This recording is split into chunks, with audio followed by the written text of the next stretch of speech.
DA নিয়ে আবারও খুব গুরুত্বপূর্ণ আপডেট। ডিএ নিয়ে মুখ্যমন্ত্রীর আশ্বাসের পরেও মেলেনি টাকা, ক্ষোভ উগরে চিঠি সংগ্রামী যৌথ মঞ্চের।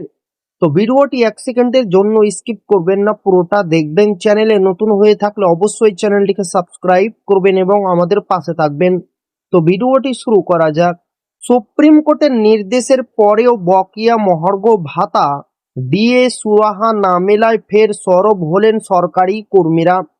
রাজ্যের সরকারি কর্মচারীদের একাংশ এবং অবসরপ্রাপ্ত কর্মীদের একটি অংশ বকেয়া ডিএর কিস্তি হাতে পেলেও সরকার পোষিত স্কুল, কলেজ ও পুরসভার কর্মীরা এখনো খালি হাতে।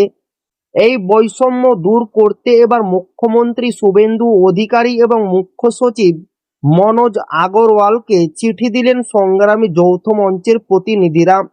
রাজ্য সরকারি কর্মীদের দীর্ঘদিনের আন্দোলনের পরিপ্রেক্ষিতে সুপ্রিম কোর্ট ডিএ প্রদানের নির্দেশ দিয়েছিল।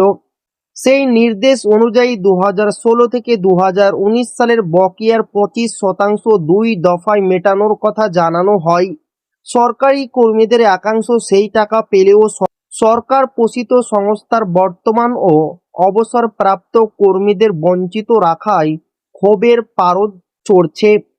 সম্প্রতি মুখ্যমন্ত্রী সংগ্রামী যৌথ মঞ্চের প্রতিনিধিদের সঙ্গে বৈঠক করে সুপ্রিম কোর্টে রায় মেনে বকেয়া ডিএ প্রদানের আশ্বাস দিয়েছিলেন, কিন্তু বৈঠকের 1 সপ্তাহ পার হয়ে গেলেও কার্যত কোনো পদক্ষেপ না হওয়ায় আন্দোলনকারীরা নতুন করে চাপের মুখে ফেললেন প্রশাসনকে।